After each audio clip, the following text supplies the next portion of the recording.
It was an ordinary Saturday morning when the knock came at the door. Alex, a middle-aged man with a typical suburban life, had just settled into his weekend routine, preparing coffee and planning to relax. The soft rapping on the door caught him off guard. He wasn't expecting anyone. With a slight sigh, he set his mug down and made his way to the entrance, opening it to find Mrs. Hargrove, his elderly neighbor, standing there. Mrs. Hargrove was 63, a widow who kept mostly to herself since her husband passed away 2 years ago. She was always polite but never really asked for anything more than the occasional hello or friendly nod. Alex had often thought she was a bit lonely, but he'd never imagined she would show up at his doorstep like this, looking unusually anxious. Her usual calm, reserved demeanor was gone, replaced by an urgency that immediately unsettled him.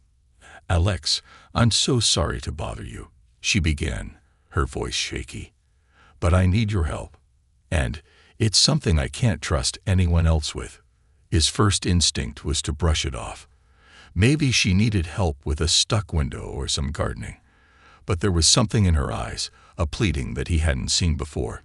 It felt deeper, more desperate. "Of course, Mrs. Hargrove. What's going on?"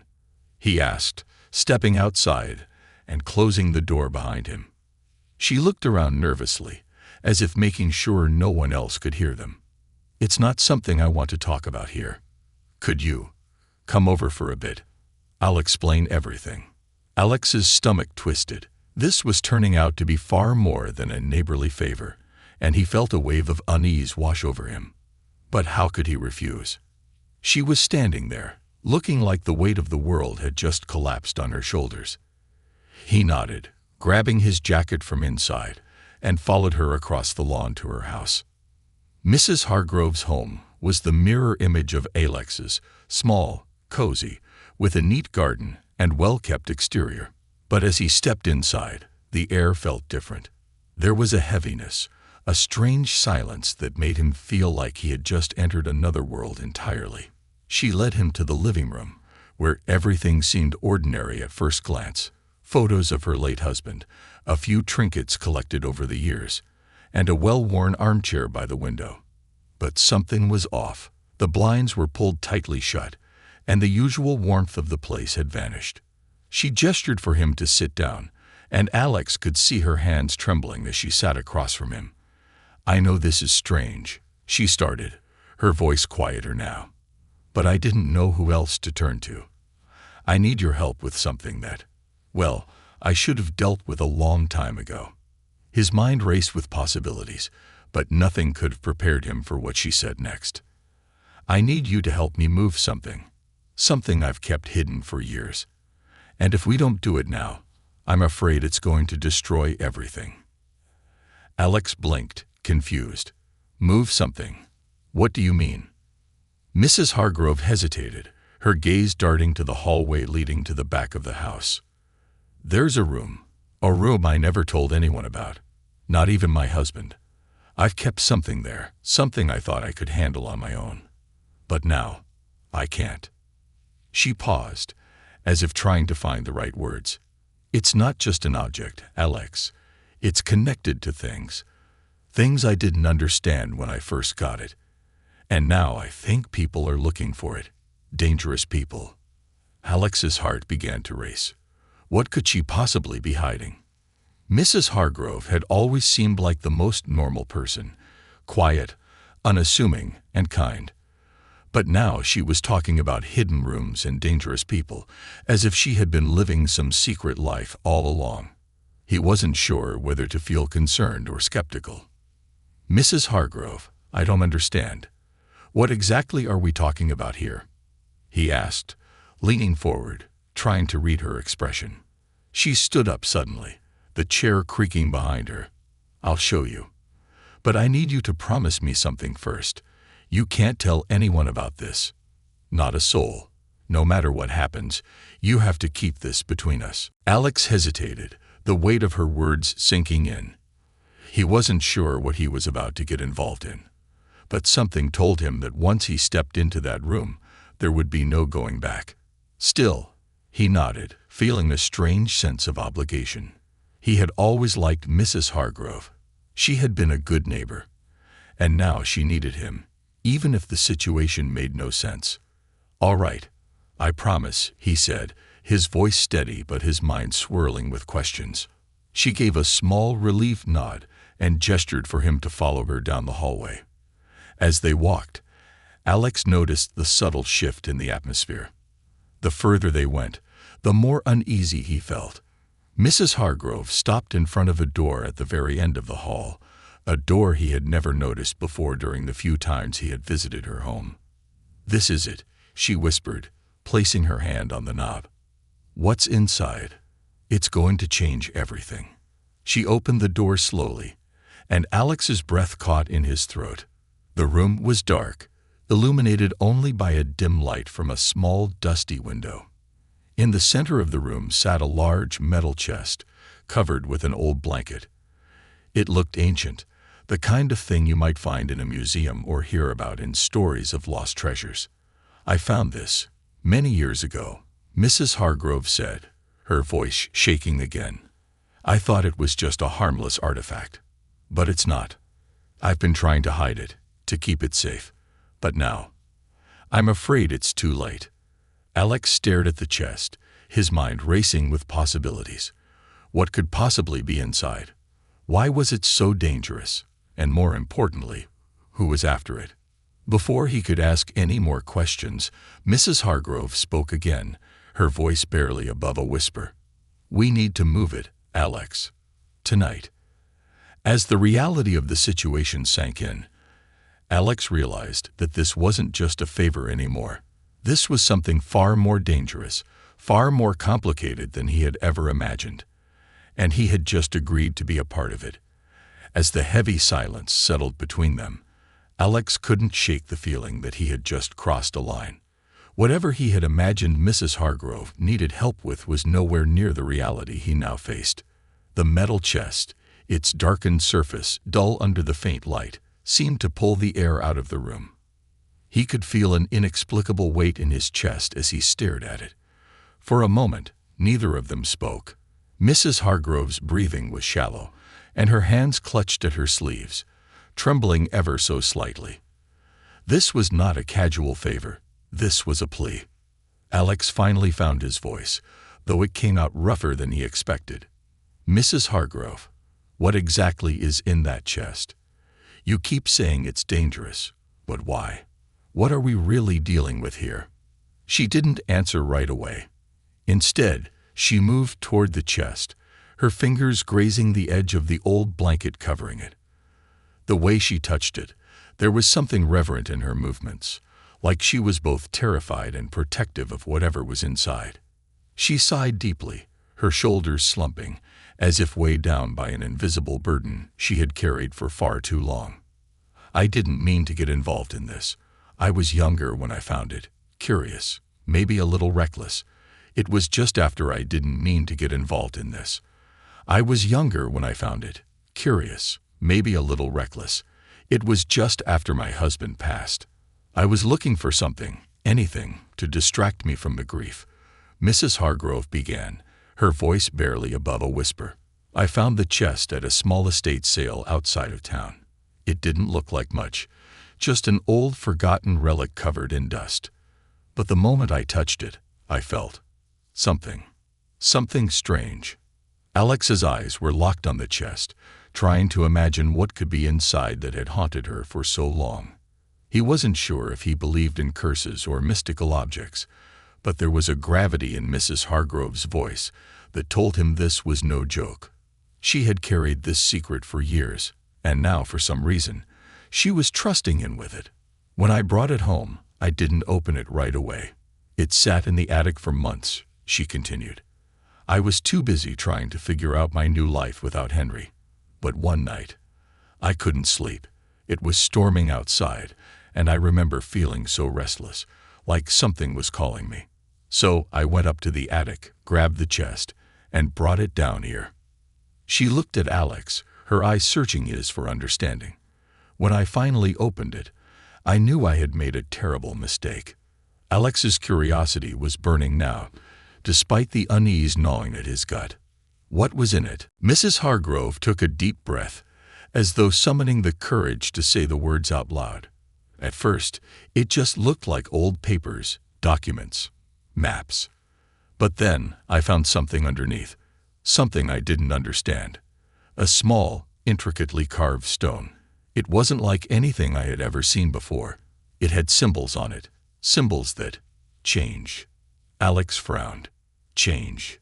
Yes, when I first touched it, they were different, like they were moving. I thought it was just my mind playing tricks on me, but I know what I saw. And that's not all. A few days after I opened the chest, strange things started happening.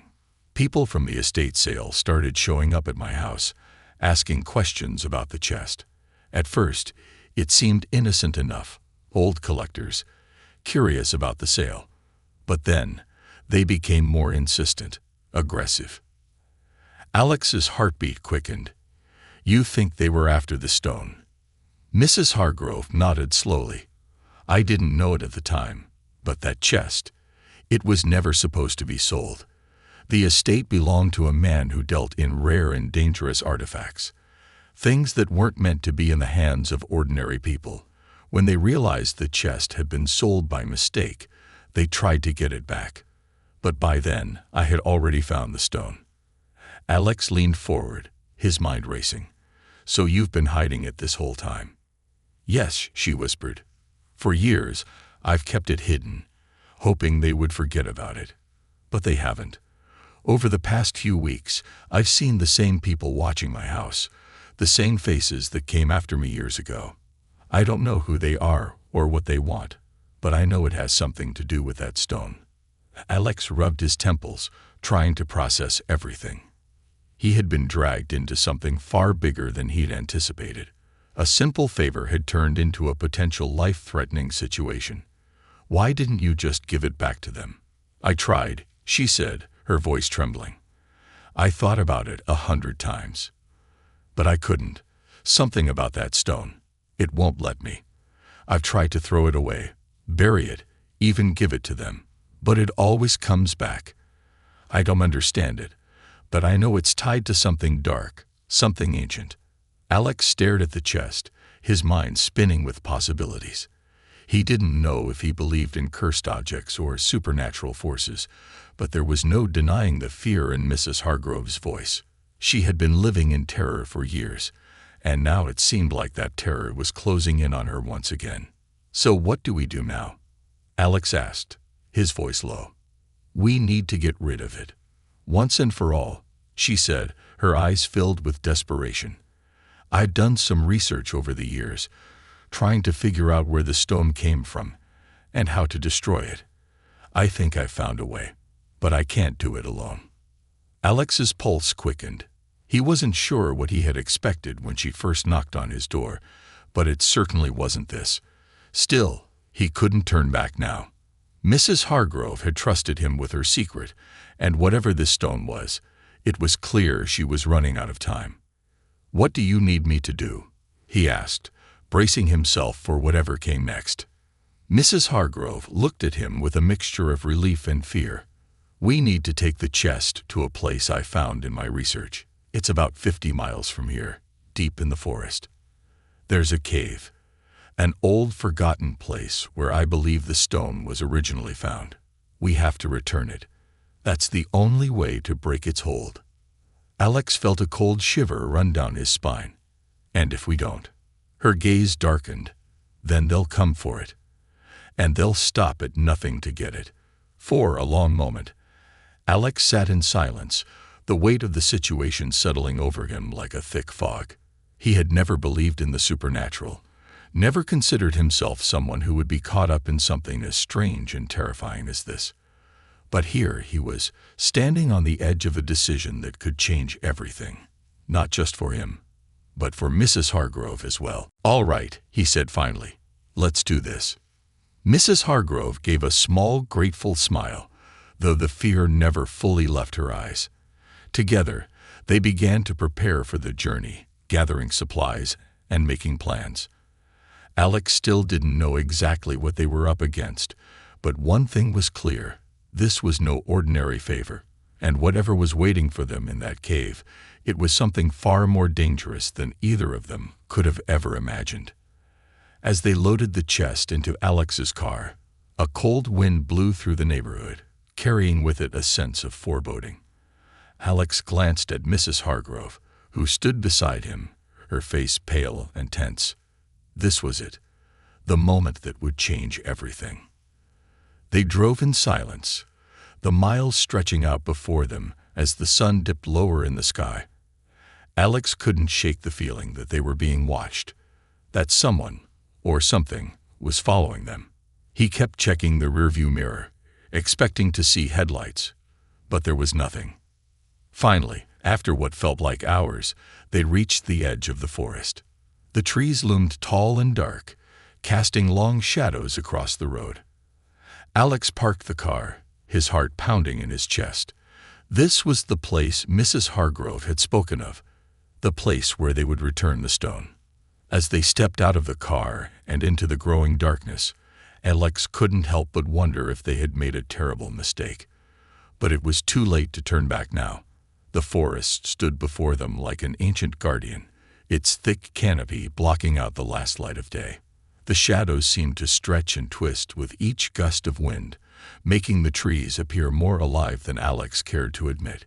He glanced at Mrs. Hargrove, who looked even paler under the dim light of the moon, clutching her jacket tightly, as if it was the only thing grounding her. There was no turning back. They had made it this far, and whatever awaited them in that cave, they had to face it together. The chest was heavier than Alex had anticipated. As he hoisted it out of the car and onto the damp earth, he felt a strange sense of foreboding, like the object itself was resisting their efforts. Mrs. Hargrove didn't say a word. She simply walked ahead, leading the way down a narrow path that disappeared into the forest's dark embrace. The sound of crunching leaves beneath their feet was the only thing breaking the eerie silence. Alex couldn't help but think back to the events that had led them here. This whole situation seemed so surreal. His quiet life suddenly upended by a secret his elderly neighbor had kept hidden for years. And now, here they were, trekking into the woods, carrying a chest that held something dangerous, something ancient. His mind raced with possibilities. Could it be cursed? Was it some kind of powerful relic? Or was this just paranoia? Yet each time he looked at Mrs. Hargrove, he knew this was no illusion. Her fear was real, and it ran deeper than anything Alex had ever encountered. After what felt like hours, they reached a clearing where the trees parted, revealing the entrance to a cave hidden beneath a massive, moss-covered boulder. The air was damp, heavy with the smell of wet earth and decay. The cave entrance was barely visible, more like a jagged crack in the rock than a proper passage. Mrs. Hargrove stopped, staring at it with wide, haunted eyes. "This is it," she whispered, barely audible over the rustle of leaves. "It's where the stone belongs. It was taken from here long ago. And that's why it's caused so much harm." Alex glanced at the cave, then back at Mrs. Hargrove. "Are you sure about this? I mean, what if this doesn't stop it? What if—" "It's the only way," she interrupted, her voice trembling. "I spent years searching for the answer, and everything points back to this place. We have to return it. It's the only chance we have of stopping them." Alex sighed, the weight of her words pressing down on him. There were so many unanswered questions, but standing here in the dead of night, with the cold wind biting at his skin, he knew that no amount of logic or reason would help. This was something beyond either of their understanding, and he had promised to help her. So he took a deep breath, lifted the chest again, and followed her into the cave. The darkness swallowed them whole as soon as they entered, the cool, musty air filling Alex's lungs. His flashlight flickered to life, casting a narrow beam across the rocky walls. The inside of the cave was eerily silent, as if the entire forest outside had suddenly vanished. The walls were covered in strange markings, symbols that looked almost like the ones Mrs. Hargrove had described on the stone. They seemed to pulse faintly under the beam of his light, though Alex couldn't tell if it was just his mind playing tricks on him. Mrs. Hargrove led the way, her footsteps slow and hesitant, as if each step brought her closer to a truth she didn't want to face. The deeper they went, the more oppressive the air became, heavy with a tension neither of them could explain. The narrow passage opened up into a larger chamber, and there, at the center of the room, was an altar. It was made of stone, old and cracked, with strange, carved figures etched into its surface. The altar seemed ancient, untouched by time, and yet it hummed with a low, barely perceptible energy. Alex set the chest down next to the altar and stepped back, his breath catching in his throat. The room felt different now, charged with something he couldn't quite put into words. Mrs. Hargrove knelt beside the chest, her hands trembling as she slowly lifted the lid. Inside, the stone lay nestled beneath the old papers and maps, just as she had described. But now that Alex saw it, he understood why she had been so terrified. The stone wasn't just carved with symbols, it was glowing. Faintly at first, but as soon as Mrs. Hargrove touched it, the glow intensified, pulsing like a heartbeat. "This is it," she whispered, her voice filled with a mix of awe and dread. "It's reacting to the place. It knows it's home." Alex wasn't sure if "it" was the right word for whatever this thing was. The stone seemed almost alive, its glow pulsating in time with the rising tension in the room. Mrs. Hargrove lifted it carefully, her hands shaking, and placed it on the altar. The moment it touched the cold surface, a low rumble echoed through the cave, and the air around them seemed to shift. Alex could feel it, the pressure, the weight of something ancient stirring in the depths of the earth. For a moment, nothing happened. The two of them stood there, frozen in place, waiting for some sign that it was over. But then the ground beneath them trembled, just slightly at first, and then more violently. Alex stumbled back, grabbing the side of the altar for support as the entire cave seemed to come alive. The walls shook, dust and small rocks raining down from above, and the symbols on the walls began to glow just like the stone, lighting up the chamber in an eerie, otherworldly glow. Mrs. Hargrove gasped, her eyes wide with terror. "It's happening." Before Alex could respond, the symbols on the stone began to shift, just as she had described. They'd moved, rearranging themselves in ways that defied logic, as if the stone were speaking a language neither of them could understand. And then, just as suddenly as it had started, the trembling stopped. The cave went still, the glowing symbols faded, and the low hum of energy that had filled the air disappeared. But something was wrong. Alex could feel it in the pit of his stomach. The silence that followed was more oppressive than the noise. Mrs. Hargrove stood motionless, staring at the stone, her face pale and stricken. We need to leave," she whispered, her voice trembling. "Now." Alex didn't argue. He grabbed the chest, but as he turned to head back toward the entrance, he froze. Standing at the mouth of the cave, blocking their only exit, were two figures. Their faces were hidden in the shadows, but Alex could see enough to know they weren't friendly. They didn't move, didn't say a word. They just stood there, watching. His heart pounded in his chest. These were the people Mrs. Hargrove had warned him about, the ones who had been after the stone for all these years. And now they were here, waiting for them. Mrs. Hargrove stepped closer to Alex, her hand gripping his arm tightly. "It's too late," she whispered. "They've come for it." Alex's mind raced. There was no way out. They were trapped. The stone, the cave, the glowing symbols, none of it mattered anymore. All that mattered was getting out of there alive. But as the figures began to step forward, their intentions clear, Alex knew that this wasn't going to end without a fight. And in that moment, he realized just how deep they had gotten themselves into something far beyond their control. The cave was suffocatingly silent, the two figures at the entrance barely visible in the dim light, but their presence loomed large. Alex could feel his pulse thudding in his ears, his breath quickening as he tried to make sense of what was happening. Whoever these people were, they had been waiting, watching, and now they had them cornered. His mind raced with scenarios, each one more terrifying than the last. He had no idea what they were capable of or how far they were willing to go to get what they wanted. Mrs. Hargrove's grip on his arm tightened, her knuckles white as she stared at the figures, her fear evident in every inch of her trembling frame. "They're not going to let us leave," she whispered, her voice a mixture of resignation and panic. Alex tried to stay calm, but his own fear was starting to take hold. "We can't just give them the stone," he whispered back, glancing at the glowing object still resting on the altar. "We have no idea what they'll do with it." "We don't have a choice," she said, her voice breaking slightly. "They've been after it for years.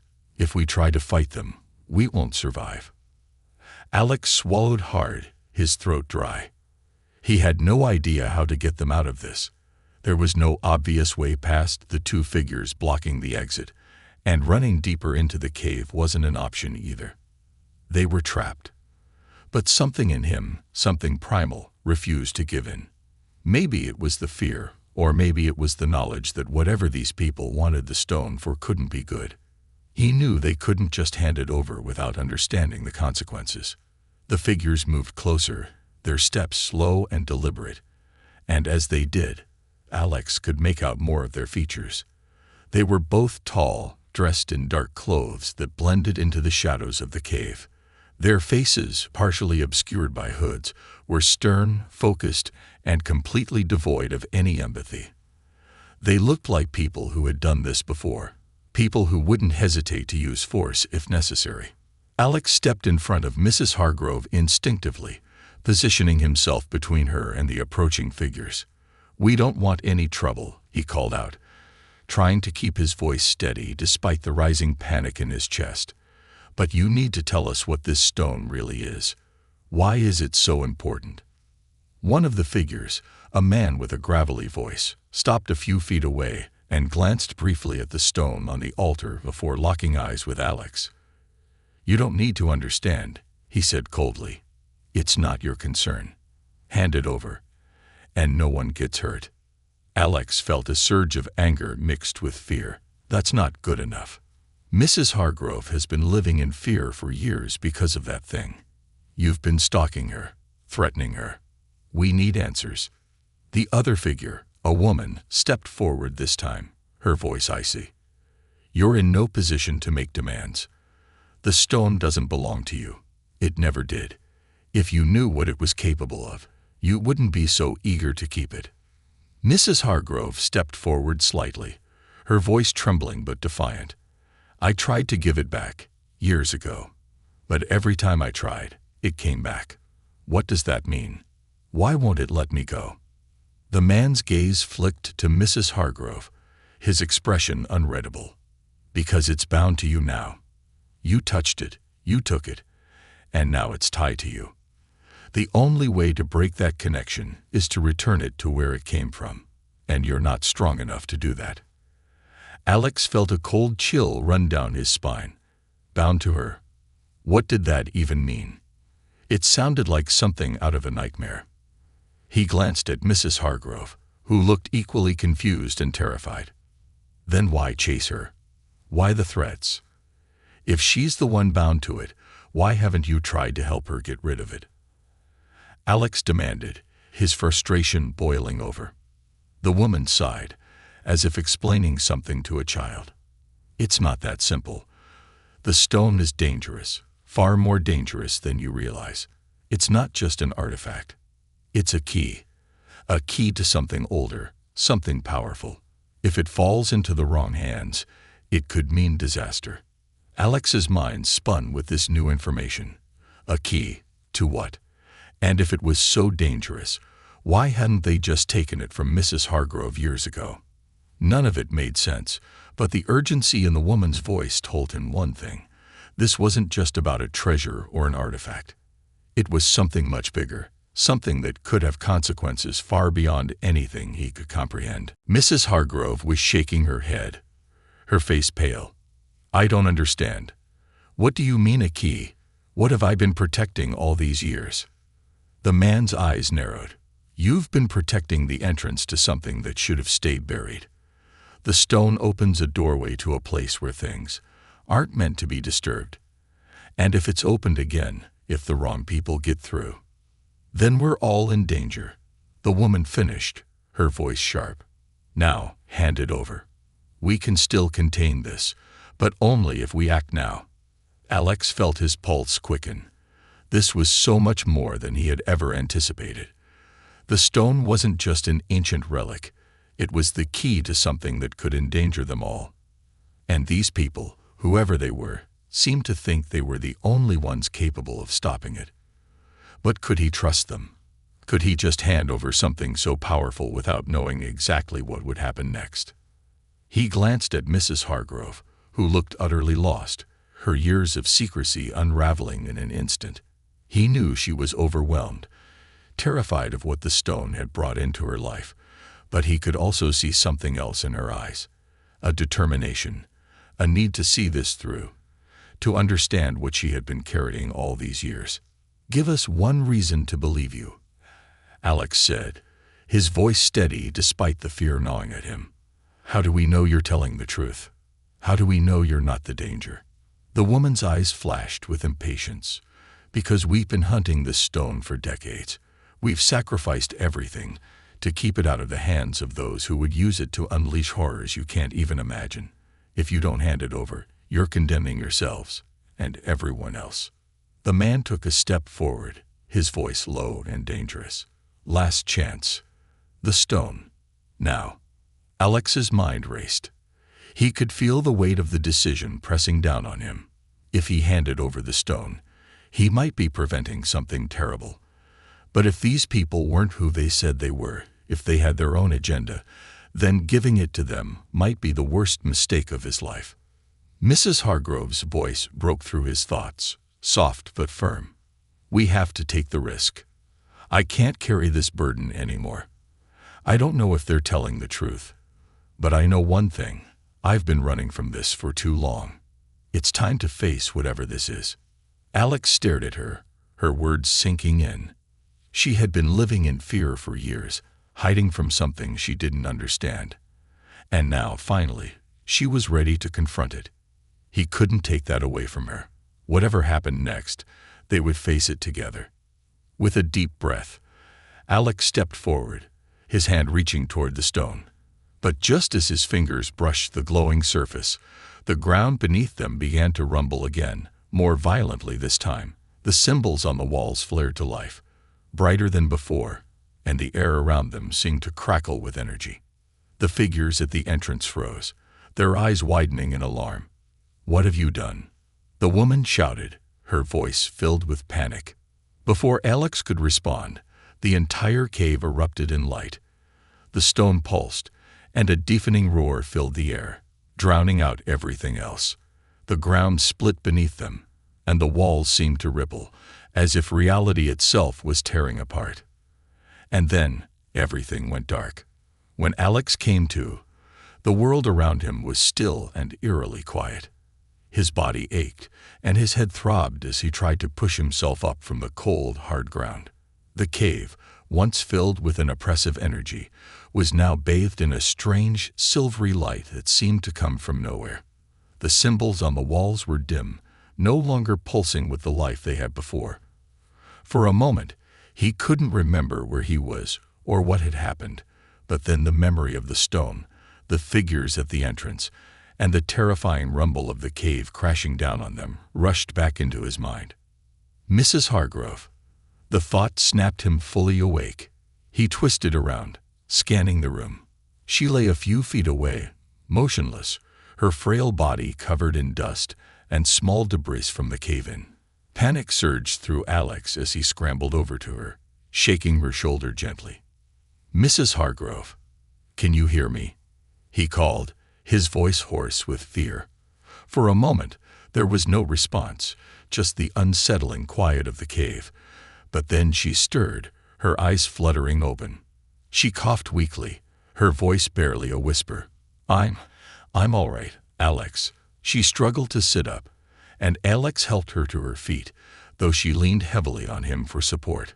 Her gaze drifted to the altar, and when she saw the stone, still resting there, Glowing faintly, she let out a small gasp. "It's still here," she whispered, her eyes wide with disbelief. I thought it would be over." Alex followed her gaze, dread settling in his stomach. The stone looked just as it had before, but something felt different now. The air was thinner, colder. There was a weight in the room, something that hadn't been there before, like a presence watching them. And then he remembered the two figures. He turned quickly toward the entrance of the cave, where the strangers had been standing before the explosion of light. They were gone. No trace of them remained, as if they had vanished into thin air. The only thing left was the faint echo of their words, still lingering in his mind. "It's a key. A doorway." Mrs. Hargrove's voice trembled as she spoke again. "What did we do, Alex? What's happening?" Alex shook his head, still trying to make sense of it all. "I don't know, but whatever this thing is, it's not over. We have to get out of here. We need to figure out what comes next." Together, they made their way to the mouth of the cave. The air outside felt fresher, cleaner, but it did little to calm the growing unease gnawing at Alex's mind. The forest was silent, the moonlight casting long shadows across the ground. For a moment, everything seemed almost too peaceful, as if the world had righted itself after the chaos of the cave. But Alex couldn't shake the feeling that something had shifted, something fundamental. They walked in silence back to the car, both of them too drained to speak. Mrs. Hargrove sank into the passenger seat, her face pale, her eyes distant.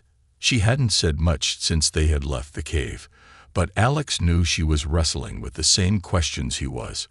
What had they unleashed? What was the stone truly capable of? As they drove back toward town, Alex's thoughts churned. He hadn't trusted the two strangers, but what if they had been telling the truth? What if the stone really was a key to something far worse than they could imagine? And if it was, why had they failed to stop it? The silence in the car was interrupted only by the soft hum of the engine, but Alex's mind was racing. He glanced at Mrs. Hargrove, who was staring out the window, lost in her own thoughts. "Do you think it's over?" he asked, his voice low. She shook her head slowly. "I don't know. I thought returning the stone would end it, but something feels wrong. Like there's more to this than we realized." Alex nodded, feeling the same weight pressing down on him. "I think we're missing something. They said the stone was a key, but they never said to what. And now they're gone. It doesn't make sense." Mrs. Hargrove turned to him, her eyes filled with fear. "What if they weren't trying to take the stone? What if they were trying to stop us from using it?" The realization hit Alex like a punch to the gut. They hadn't been after the stone. They had been trying to keep it out of their hands, to stop them from doing exactly what they had done. And now it was too late. His grip tightened on the steering wheel as he tried to process the enormity of it all. They had been so focused on returning the stone, on believing that was the right thing to do, that they hadn't considered the possibility that they were playing into something much darker. And now, whatever was locked behind that doorway, it was free. When they finally arrived back at Mrs. Hargrove's house, the reality of their situation weighed heavily on both of them. She stepped out of the car slowly, her movements sluggish, as if the weight of what they had done was finally catching up to her. Alex followed her inside, his thoughts racing. They sat in her living room, the air between them thick with unspoken questions. "I don't know what to do," Mrs. Hargrove said quietly, her hands trembling. "All these years, I thought I was protecting something, but now I feel like I've made everything worse." Alex didn't have the answers either. He sat across from her, the reality of their situation sinking in deeper with each passing second. They had unleashed something powerful and dangerous, and they didn't even understand what it was. But one thing was certain: they couldn't face it alone. "We'll figure it out," Alex said, though the uncertainty in his voice was impossible to hide. "We'll find a way to stop whatever this is. There has to be a way." Mrs. Hargrove nodded, though the fear in her eyes remained. "But what if we can't? What if this is something we can't fix?" The question hung in the air between them, heavy, and unanswerable. Alex didn't know if they could fix it. He didn't know if they were already too late. But what he did know was that they couldn't walk away from it now. The stone, the cave, the symbols, whatever they had started, it was far from over. As the night deepened, they sat in silence, both of them lost in their own thoughts. And outside, in the stillness of the night, something stirred. Something old, something dark. The doorway had been opened, and whatever was on the other side was now free. Alex stared out the window, his heart heavy with the knowledge that their lives, and perhaps the lives of everyone around them, had just been irrevocably changed. And for the first time, he wondered if they had made the worst mistake of their lives by ever stepping foot inside that cave. Whatever came next, they weren't ready for it. And deep down, Alex knew that nothing would ever be the same again. A question lingered in his mind as he gazed into the dark, one that he couldn't shake. What have we unleashed?